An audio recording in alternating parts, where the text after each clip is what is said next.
भारतीय खुफिया agency raw के एजेंट सलीम को इंसदादी दहशतगर्दी अदालत ने बारूदी मवाद बरामदगी केस में जुर्म साबित होने पर 114 साल कैद और 1.5 लाख रुपए जुर्माने की सजा सुना दी।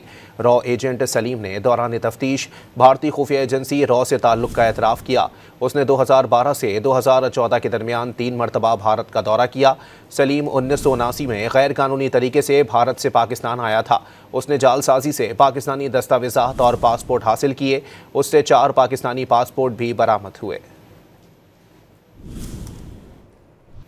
भारतीय खुफिया एजेंसी रॉ के एजेंट सलीम को इंसदादी दहशतगर्दी अदालत ने बारूदी मवाद बरामदगी केस में जुर्म साबित होने पर 114 साल कैद और 1.5 लाख रुपए जुर्माने की सजा सुना दी।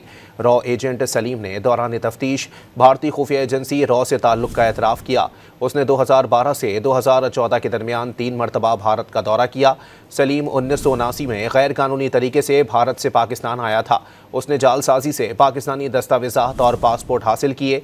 उससे 4 पाकिस्तानी पासपोर्ट भी बरामद हुए।